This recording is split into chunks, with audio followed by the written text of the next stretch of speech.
Welcome in, everyone. We are paid for play. Goose is here coming to us live from a charity softball event. We have a special guest picker today of Rex from the Daily Bread, our father show, I guess, mother show. I don't know, the mothership, if that's what we're going to start calling it. But we're pumped to have Rex on with us. He's one of my longtime gambling friends on the Twitter sphere. So it's good to have you on, Rex. How you doing today? Good. I hope I'm a little bit better looking than Ashton Kutcher and you ain't watching that show right now for guest picker wise. But hey, happy to be here. The mother show, you can call us whatever the hell you want. Paid for play, hyped to be here. Goose, how you doing today? I'm good. The whole country, it's a somber day. It's the 20th year anniversary of 9/11. Me being a Rutgers fan, having the jersey hat on, growing up 30 minutes from New York City, it's a very somber day. I like to, before we get into the picks, just take a second to thank the first responders of this tragic day 20 years ago. And if we could just have a quick, brief moment of silence for all of them, please.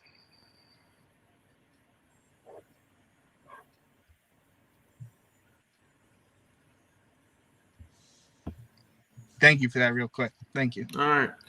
Well, yeah, it's a tough day for, I'm sure, a lot of people, especially up in the West Coast. I mean, this day never forgive, never forget. But I mean, all we can do is just look at football.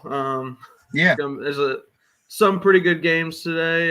It's not as great a slate as last week, unfortunately, but I think I saw the Oregon-Ohio State game and just knew it was coming this week, and I never looked at the rest of the slate. I just oh yeah, we got Oregon, Ohio State week 2. This is going to be a great second week.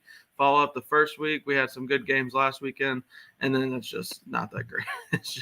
It's like the lipstick on a pig. That's all it is. So we'll go right into it then with Oregon getting 14.5 at Ohio State. Over under 63.5. How y'all feeling on the game? Goose, you're a Big Ten guy. We'll start with you. I am a Big Ten guy, and I greatly respect the Ohio State University. They lead our conference. They have a great coaching staff. Ryan Day is an amazing coach. But at the same time, 14.5 points is a lot of points. And if you follow me and you've seen my tweets, I truly believe this Oregon team is a playoff team. They did get off to a slow start. They beat Fresno State 31-24. But at the end of the day, they won, and you can't overreact to week 1. Kayvon Thibodeau is their amazing defensive end, their joker. And honestly, his status is in question. I think that's why the line went from 10.5 to 14.5. And ultimately, I'm going to be running with Oregon. Again, if you follow me, I know it's a very long shot. I truly believe Anthony Brown has the talent, but he's inconsistent. I dabbled on him 75-1 to win the Heisman, and I believe this could be the start of his Heisman campaign. He is a dual threat quarterback. The run pass option, the RPO system that Oregon runs, I think Ohio State will have trouble with.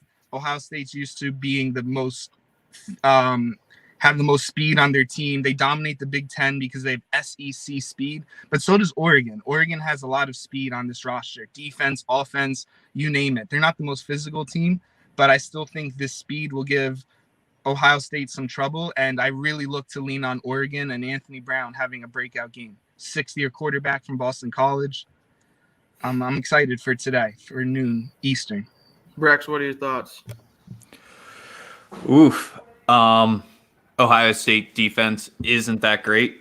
I know Ibrahim's a top caliber running back, but that's my biggest concern here. If you have to lay the hook with the 14.5, that's exactly why the only reason why I'd be backing Oregon from a spread wise. There's not much that I like on this game. From the over perspective, though, I think you could get a nice first half over here. I wouldn't want to be backing the full game total. I don't have any official play on the first half over. But I'm just thinking Oregon's just could have that potential sleepy start. West Coast team traveling noon start.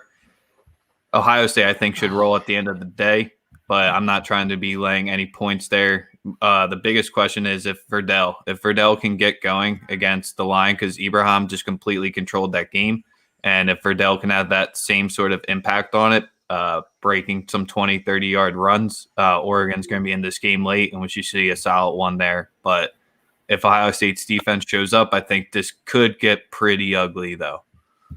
Yeah, that's one of the things that, like, I was torn so many different ways. Like, I hated Ohio State, how Ohio State's defense looked in their first game. I know, like, the horseshoe, like Rory says here, I know the horseshoe will be rocking.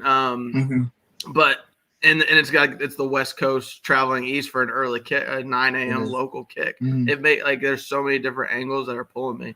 But I went with Oregon laying the points just because I don't want to be relying on Ohio State's defense to try to pull away, especially with a team as talented as Oregon.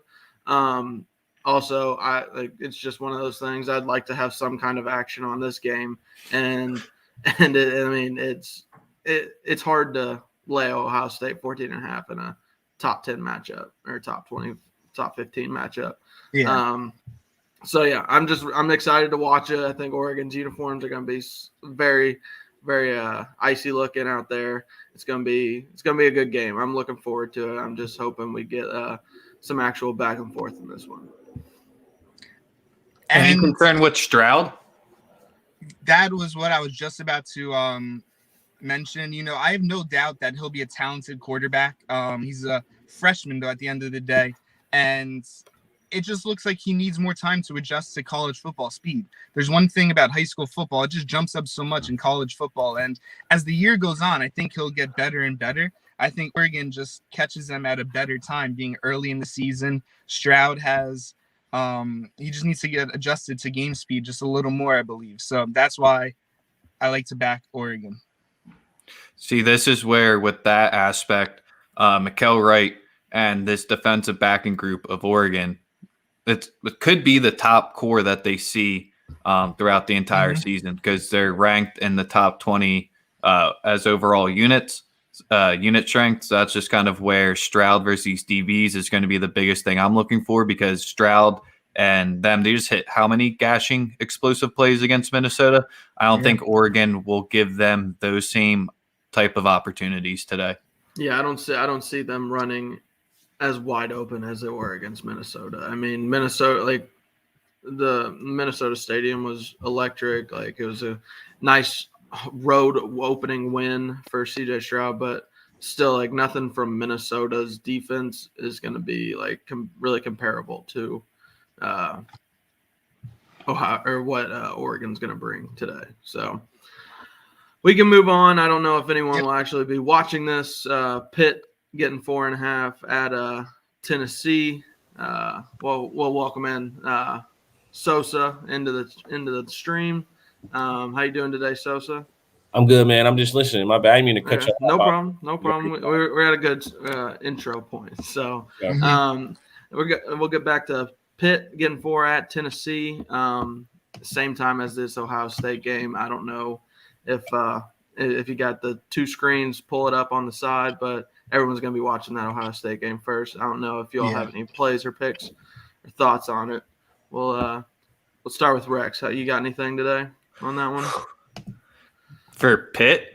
Hell no. It's a game that, with Pitt versus Tennessee, I guess your biggest strategy in this game is the SEC teams that's just romped any other Power 5 team in the first week if your name's not Vanderbilt. But Pitt in this area just holds the advantages almost everywhere except for the offensive line. And that's the one thing is when Pitt can control the game, that's basically it. But they just lay duds left and right. So if I have to lay like a 3.5 here, not something I'd be trying to do. This is a game where you could potentially arbitrage, because I think both teams will be up a touchdown at some point. But yeah, there's better pickings out here today. No real value in this game. I just think, do we believe in Joe Milton at Tennessee, or is he just Joe Milton? I believe in the coach. Ooh. I fuck with Heupel, so Okay. I don't know if it's gonna work at, like, it worked at his system. You worked at UCF. I don't know. I'll be interested to see if it works in the SEC. But you know whose system works at Ole Miss? Lane's. Exactly. Yeah, that's fair. I don't know if he has the athletes to compete in that. He'll get them. Listen, I like people. There's a lot of people that are like super high on Lincoln Riley. I like Heupel better than him. Right. Okay. I'll have to watch for that. Because I was back in Pitt this game, but -4 is a lot of points. I think Kenny Pickett, 6-year quarterback. I like these 6-year quarterbacks. Kenny Pickett, Anthony Brown. I think Pitt has a solid squad. It's just going to an SEC school. Lane, it's 4 now. Yeah. I can't make a play. I grabbed Pitt money line earlier in the week. I think it's gonna be a close game. I think Pickett. I think they can move the ball. I think their defense flies around. And Joe Milton went, I think, 11 for 24 game 1. And what did they play? Bowling Green. I know they won 38-6, but this quarterback's very inconsistent. Didn't cover. And I just I don't know how he's going to be against this Pitt defense. Yeah, I got nothing on it, and I will say, Rex, from personal testimony, not every SEC team romped in week 1. I just laid that one up there for you. I was hoping you'd take the bait. Yeah, you son of a bitch. Chip? Yeah. Well, fuck it. I'm not getting into it today. I was down in my feels about it all last week, but bro, once the picture with Coach O and that blonde woman came out, I just knew it's a wrap. Everything about before the game should have said it's a wrap for UCLA, and I just ignored it all. So tried to tell me it's fine. I'll give him that dub. How much? Listen, man, I'm a fan of certain coaches. Like Chip's my guy. Chip. Yeah. Chip. He went back to the visor. It's cool. Yeah, I fuck with Chip. Okay.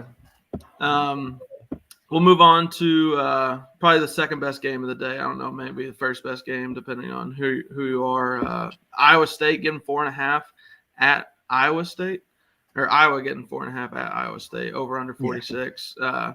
One of my favorite rivalries in college football. One of the it seems like it's always close kind of games every single year.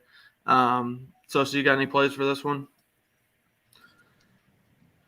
No. But my personal thoughts on Brock Purdy is I think he sucks. I'm on the Brock Purdy train too. I look at Purdy the same way I look at Howell. Okay. I look at them both from a very similar scope. I just don't think they got it.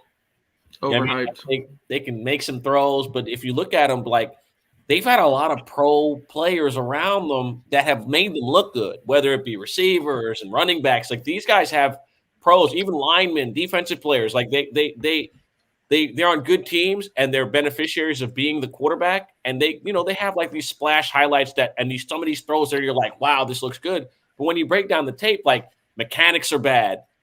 They don't have leadership qualities. They can't fire up the people around them. And it's hard for me to pick a team that Brock Purdy, when Brock Purdy's the quarterback, and I know that the coach on the other side is better. So it's no play for me, but I would tell bettors in general, just tread carefully, put your money on Brock Purdy, because one thing he's done throughout his career is disappoint people. In big games, especially. In big games. So just be careful with that. No play for me, but for y'all. And I think it's been since 2006 that Iowa State has covered as a favorite in this game. So Brock Purdy, I don't trust him at all. I don't think he'll gift as many points to Iowa as Mike Penix did last week for Indiana, but it's still he always lets you down. There was a couple of good games he had as a freshman, and everyone just hopped on the hype train early, and just hasn't shown up ever since. So, Rex, you got any plays on it? Well, the Iowa State season goes the same way every single year. Sucks in September, mid-season hype, sucks at the end of the season. It's the same roller coaster that the Cyclone fans have been putting themselves through. Iowa, I believe, is on a 5-game winning streak in the series, and I believe Campbell has yet to win against Iowa as well. So that's just kind of where, with when you're looking at the positional matchups, even though Brock Purdy isn't that great, Spencer Petras or whatever is a level below Purdy. So it's kind of where Iowa State, if they actually don't win this one for the first time against this, and Campbell, I don't want to say he's on the hot seat by any means because he's a solid coach. I think he has a good future, but you have to beat your in-state rival. You can't. It's inexcusable to go 0-5, and especially when you hold this much of a talent advantage.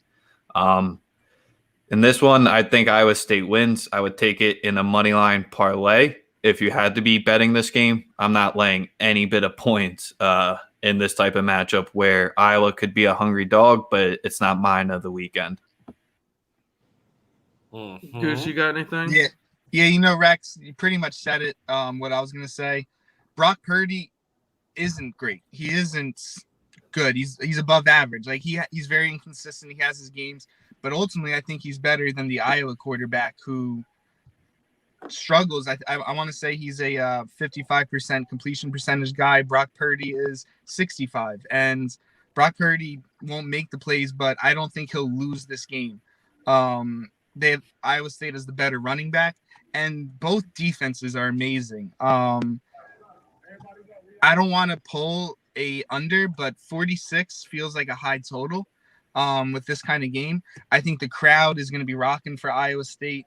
I think this game is going to be a very defensive showdown, and I think Iowa State wins, but you're right. I don't know if I could lay. It's 4.5 now, the spread.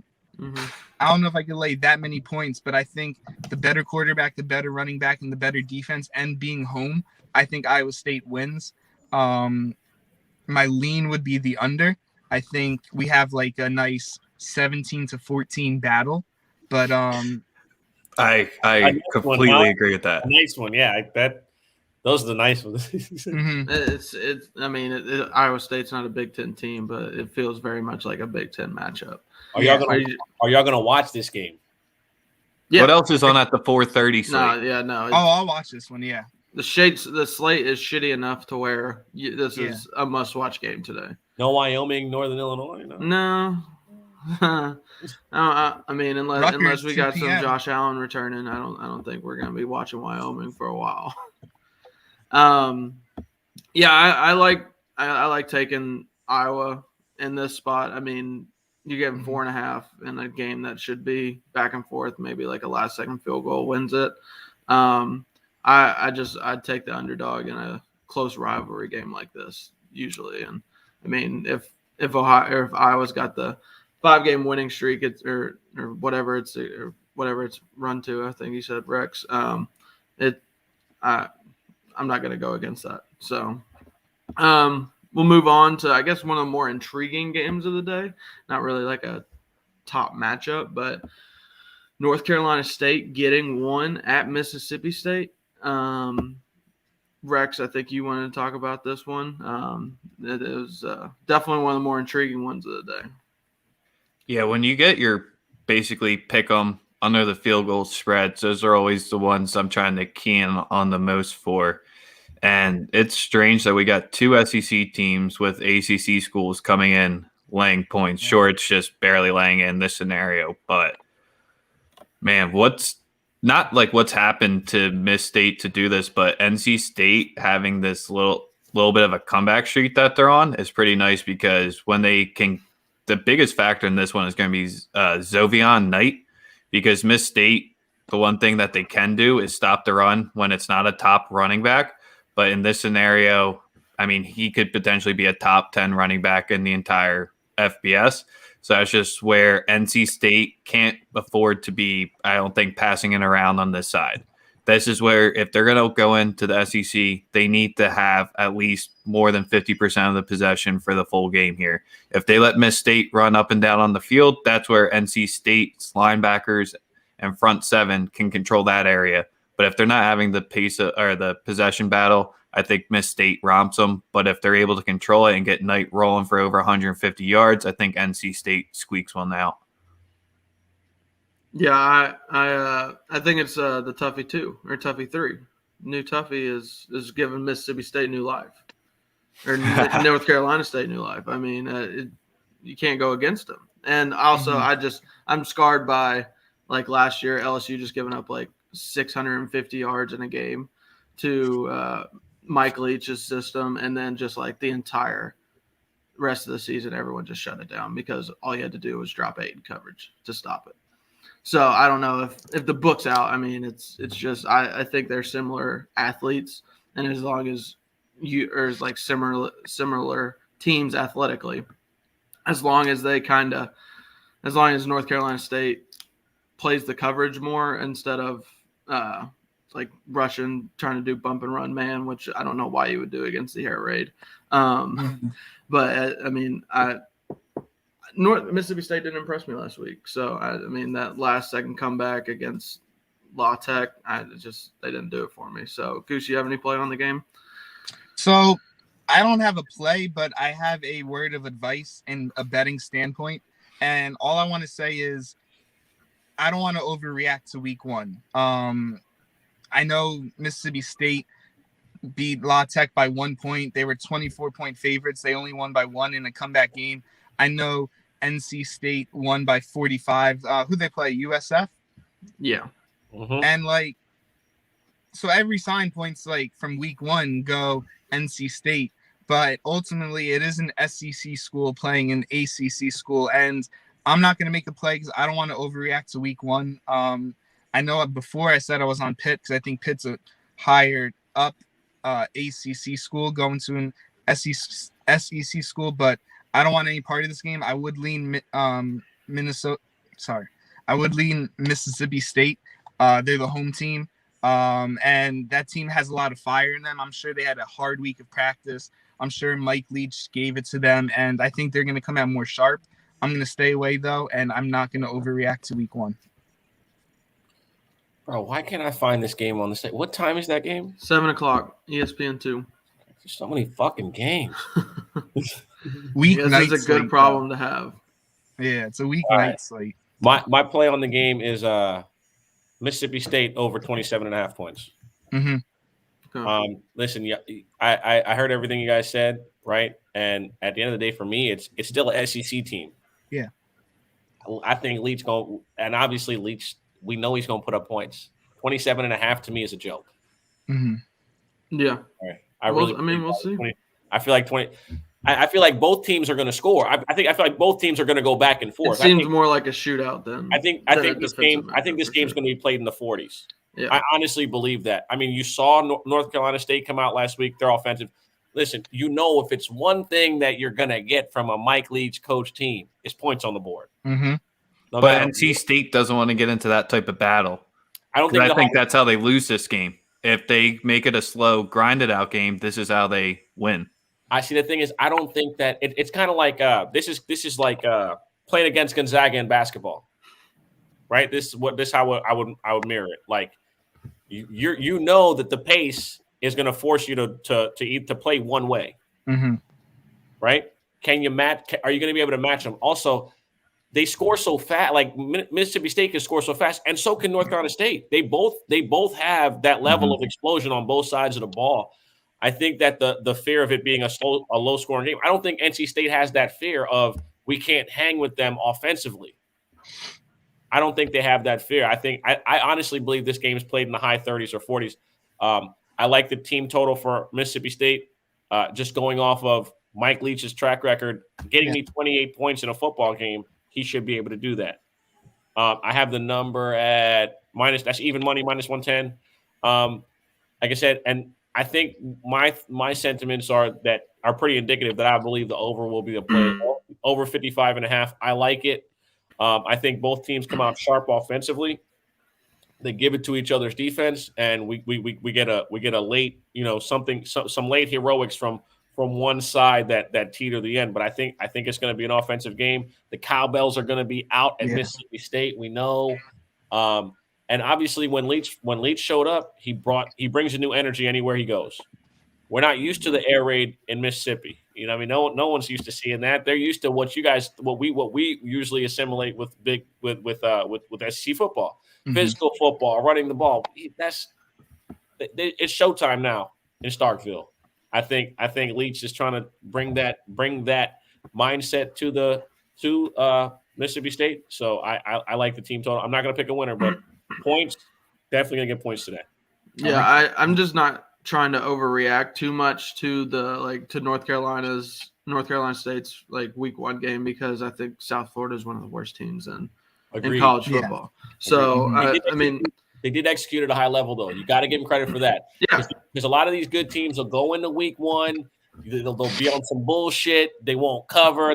They got to work, handle business, and got the fuck out. I got to show up completely unprepared and look like they didn't do any preparation for their opponent like LSU did. So, yeah, I mean, I like the angle with the points. I could see it being a shootout, and if we get that game, then I'm fine with it, because that's just entertaining, and there's gonna be, I could see like a lot of college football type plays in that, where just get like stupid pick sixes and shit. So we'll move on to I guess future SEC matchup. Texas getting 7 laying 7 at Arkansas. I don't know how I feel about this one. I'm torn. Like, I feel like there would be more overreaction, with how good Texas looked last week.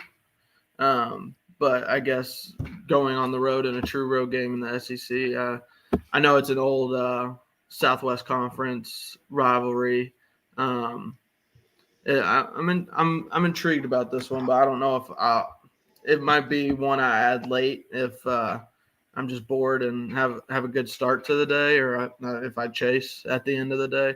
I could see myself taking Arkansas on this, but I don't have an official play on it just yet. I got an official play on this one. Yeah. We're going to see points, and it's going over. I got over 56.5 at -110 here. I just think this is going to be a shootout game. KJ Jefferson is going to be my biggest concern on why this total potentially doesn't go over. So I was originally looking at a Texas team total, but that was sitting, I believe, at 31.5 for the full game. So I'd rather just take the over 56.5 here. I do believe Texas gets to 37. It's just going to be how much can Arkansas hang in here. They're going to be missing their best. Arkansas will be missing their best linebacker for the targeting call in the first half as well. So that's why I just think Hudson Card will be able to pick through the middle early. Texas will probably romp them in the first half, and I do think we see a late Woo Pig Suey comeback. But I'm just laying the points here. I just think this one flies over the total. And I pretty much piggybacking off that, I'm going to run with Texas -7 because I think that's a big factor that Arkansas is missing that linebacker in the first half. He's their best player. He's their leader, play caller. And I think Texas is going to start out hot. I think Texas really impressed me last week. I know a lot of people were on Louisiana, and so was I last week in that first matchup. And ultimately, in college football, you have so many different kinds of quarterbacks, but the Louisiana quarterback and the Arkansas quarterback are pretty comparable. Nice dual threat, both. So you can use the same game plan on defense that Texas used against Louisiana. They can use it against Arkansas this week. And with that, parlaying with the linebacker missing the first half, I think Bijan Robinson is going to have a hell of a first half. I think he's going to have a hell of a game. I look for Texas to make a statement. They're coming into the SEC. Honestly, they might be there next year. I know it's slated for like 2 or 3 years down the line, and I think they really come out strong, and I think they'll cover that 7-point touchdown spread. I don't know. So you got anything on it? You just riding with the points with Rex? Yeah. He actually mentioned that to me like at 8 a.m. this morning, so I kind of have no choice but to roll with it. Yeah, I came over to his house this morning, logged into his account, and booked it for him. Yeah, he was like, "Bro, I'm betting it." I'm like, "All right." Now I was on Spaces, and he was like, we were talking over like before we do the show, and someone said something. He was like, "The over." I like the over. I like Texas. I personally like Texas in this game to win. I like them to actually cover the points. But it's not an official play. I like for everything Goose just said. When you can use the same game plan that you used last week, yeah, pretty easy. Yeah, in solidarity, I am taking the over as well. I like the first half spread too. First half spread is definitely safer at 3.5. You get it at 4 some places, or you get it at 3.5 some places. You get it at 4 some others. Line shop. Not a line shop. Find the best number. I think that's a good play as well. Yeah. All right, we'll get to the last game on the slate that we have on the docket before we give out our cards and get out of here for the day. The game that just makes absolutely no sense to me, or like it smells like a rat line to me. Washington getting 6.5 at Michigan, over under 47.5. Late night game on ABC. I don't know why. It's a shitty game. If you ask me, I don't know. Like, no one's going to be tuning into this. Hey, Rex, you have any plays on it? Yeah, this was the potential hungry dog, but we're just taking the +7 here. I was able to get that a day ago. I would still play the 6.5, pay the extra 10 cents or 15 cents if you want to get the push at 7 here. And the whole biggest thing is don't overreact to week 1 here. And I think that's what the books did the biggest spot here. Washington could, they want to beat Montana, but it was just the biggest look ahead spot there possibly is. And with Harbaugh, when does he play out these big games, especially at home? I just think Washington, you always can say both teams are fired up, but if Washington starts this year 0-2, that's some huge concerns within that program. And just overall ranking-wise, I see these teams are within 10 to 15 spots of each other come the end of the year. So sure, you give them the 3 for the home field, maybe 3.5 if you want to give it that much respect. I just don't see 7 here. They keep it within it.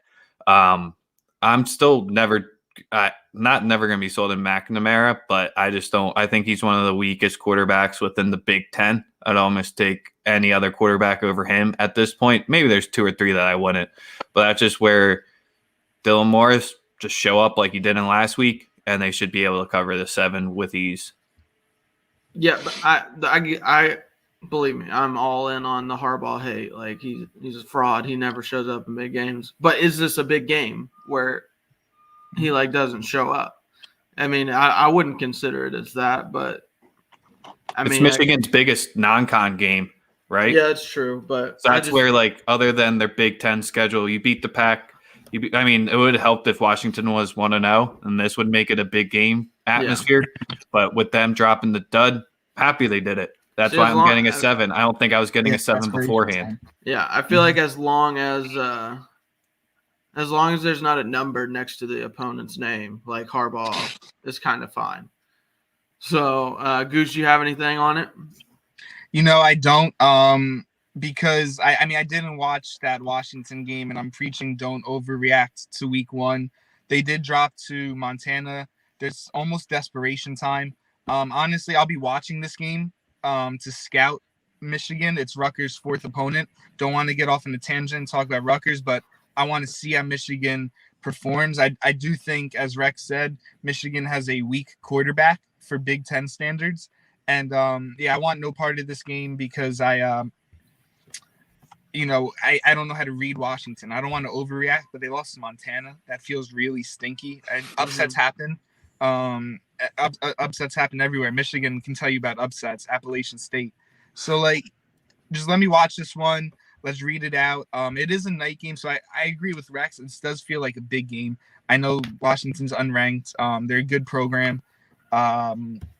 They have their years where they're up there, and I'm just gonna pretty much scout this one out. Yeah, my biggest confidence in this game is Washington has that O-line.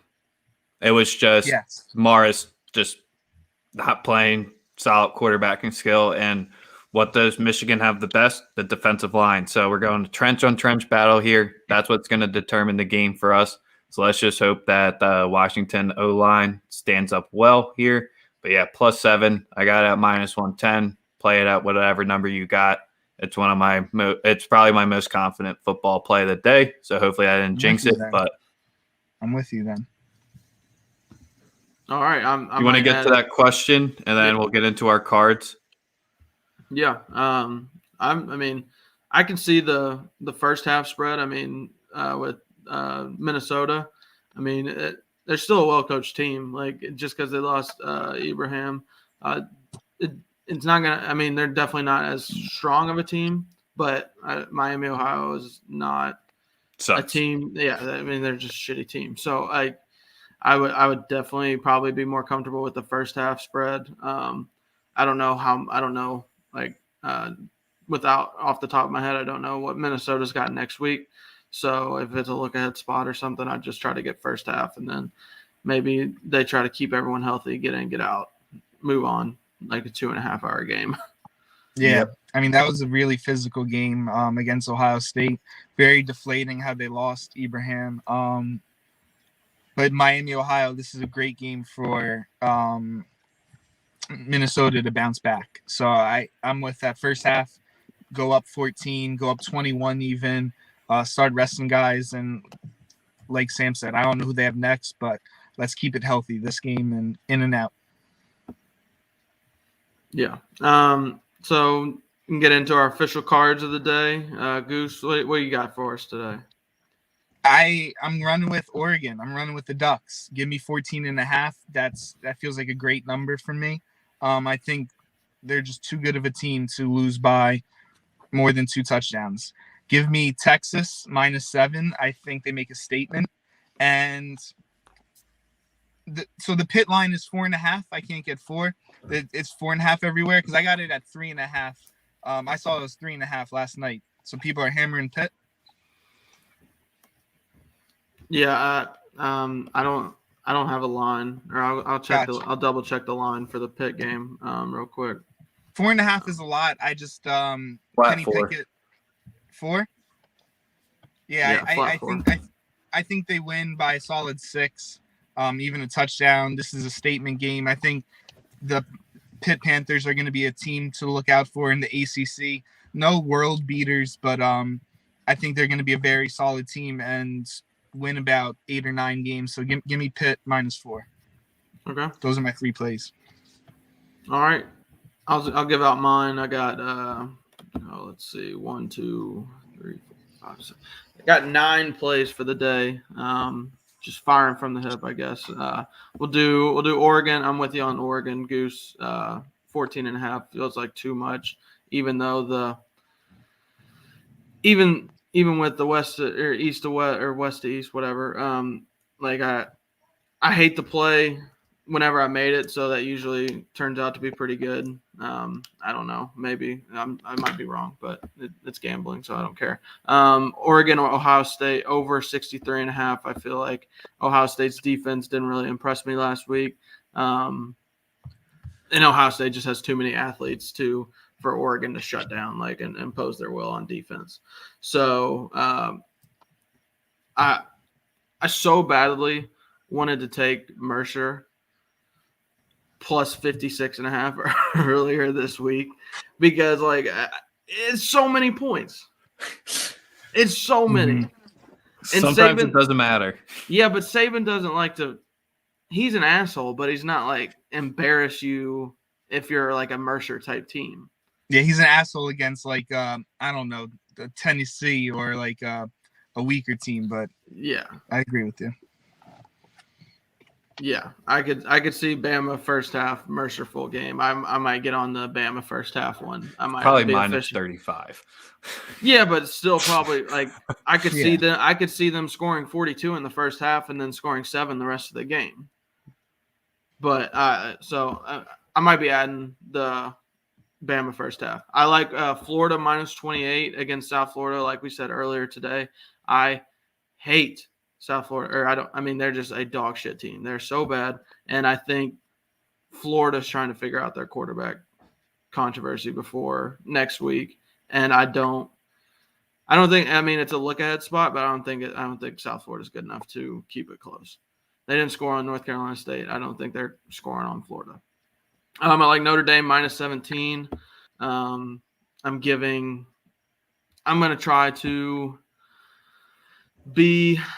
I'm going to try to I lost my train of thought. I'm going to try to keep Notre Dame off my do not bet list for this year because the last 3 years they've made it to the list, and we're just going to try them out this week.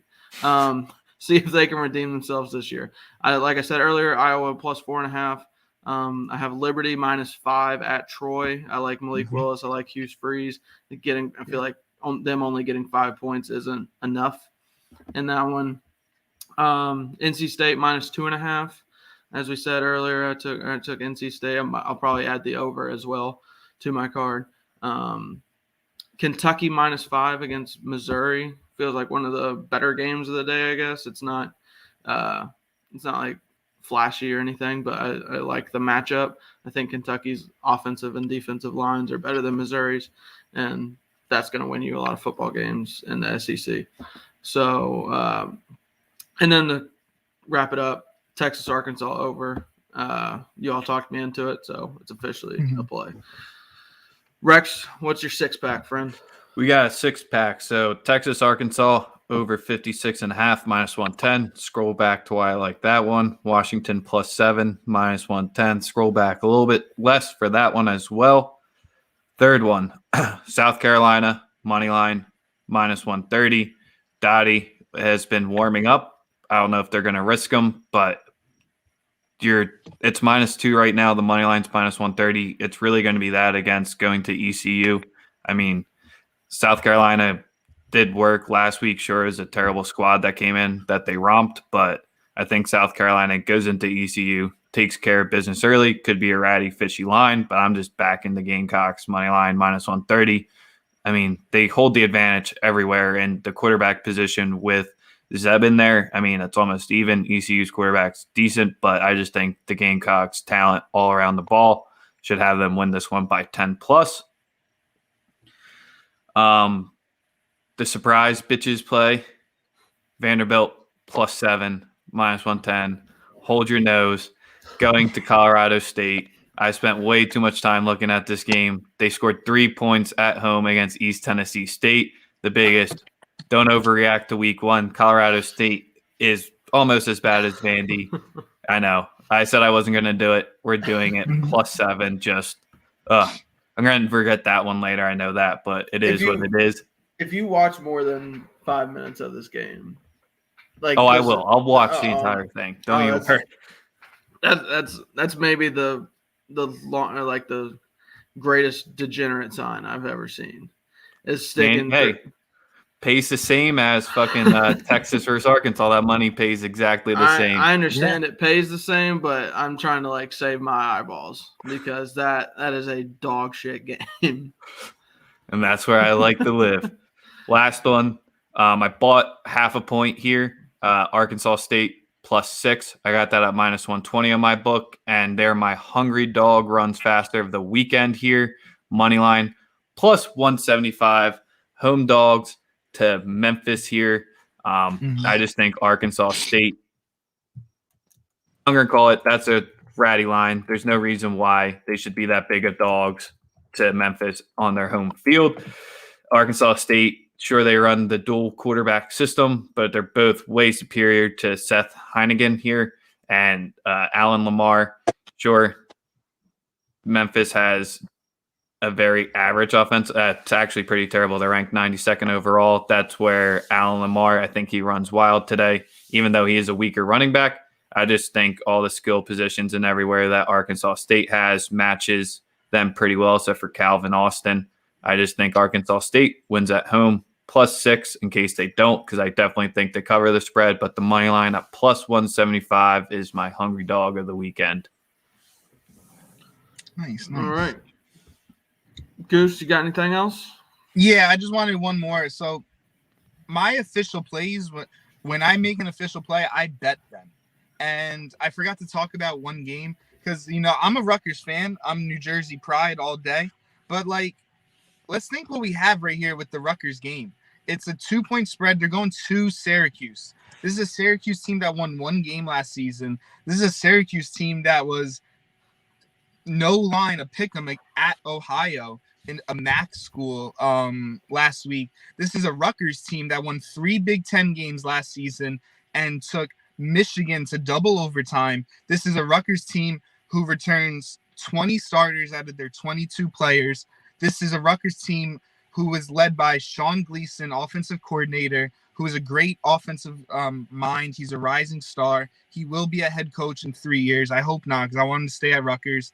And Syracuse likes to run the ball, and that's Rutgers' strength, to stop the run, to punch the ball out. You're a Coach Schiano-led team. He creates turnovers.